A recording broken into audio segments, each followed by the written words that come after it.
Hello. അപ്പോൾ ഇന്നത്തെ video എന്ന് പറയുന്നത് നമുക്കൊരു തട്ടിക്കൂട്ട് മാങ്ങാച്ചാർ ഉണ്ടാക്കാം കേട്ടോ. അപ്പോൾ നമ്മുടെ വീട്ടിൽ തന്നെ ഉണ്ടായ മാങ്ങയാണ്.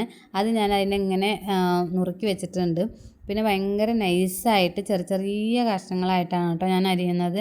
അപ്പോൾ ഈ മാങ്ങ ഞങ്ങൾ പറയുന്നത് വെള്ളമൂവാണ്ടനാണ് കേട്ടോ.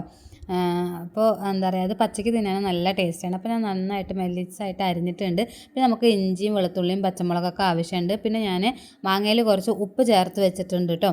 പിന്നെ നമ്മൾ ഈ ഒരു ചീനച്ചട്ടിയിലാണ് അച്ചാർ ഇടുന്നത്. അപ്പോൾ നല്ലെണ്ണയൊക്കെ ഒഴിച്ച് നമുക്ക് ഓരോന്നും വറുത്തെടുക്കാം. അപ്പോൾ ആദ്യം ഞാൻ ഇഞ്ചി വറുത്തെടുത്തു. അപ്പോഴത്തേന് ഞാൻ ബാക്കി എന്തൊക്കെയാണ് കാണിച്ചു തരാം കേട്ടോ. മഞ്ഞൾപ്പൊടി, മുളക് പൊടി, ഉലുവ, കായപ്പൊടി, വിനാഗിരിയൊക്കെ വേണം. അപ്പോൾ ഏകദേശം നമുക്കിതാ ഇഞ്ചി ആയി വന്നിട്ടുണ്ട്. അത് കഴിഞ്ഞിട്ട് നമുക്കിനി വെളുത്തുള്ളി വറുത്ത് കോരാം. വെളുത്തുള്ളി വറുത്തിട്ട് വെളുത്തുള്ളി ഏകദേശം ഒന്നാകുമ്പോൾ ഞാൻ പച്ചമുളകും കൂടി ഇട്ട് കൊടുക്കുന്നുണ്ട് കേട്ടോ.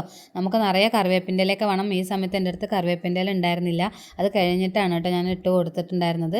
പിന്നെ ഞാൻ കടുക് പൊട്ടിച്ചു, ഉലുവ ഇട്ട് കൊടുത്തു. പിന്നെ മസാലപ്പൊടികൾ മുളക് പൊടിയും മഞ്ഞൾപ്പൊടിയും കായപ്പൊടിയൊക്കെ ഇട്ട് കൊടുത്തു. വറ്റൽമുളകും കൂടി ഇട്ട് കൊടുക്കാം കേട്ടോ. പിന്നെ ഞാൻ അതൊക്കെ കഴിഞ്ഞിട്ട് വറുത്ത് വെച്ച ഇഞ്ചിയും വെളുത്തുള്ളിയും പച്ചമുളകൊക്കെ ഇട്ട് കൊടുത്ത് വിനാഗിരി ഒഴിക്കുന്നുണ്ട്. വിനാഗിരി ഒഴിച്ചിട്ട് കുറച്ച് നേരം അതിൻ്റെ ഒരു പച്ച ഒരു പൊട്ടലും ചിറ്റലൊക്കെ ഉണ്ടാവില്ലേ, അതൊക്കെ മാറുന്ന വരെ ഒന്ന് ഇളക്കി കൊടുക്കണം. ആവശ്യത്തിന് ഉപ്പ് ഇട്ടു മാങ്ങ ഇട്ട് ഇളക്കി. അപ്പോൾ ഇത്രയേ ഉള്ളൂ. ബായ്.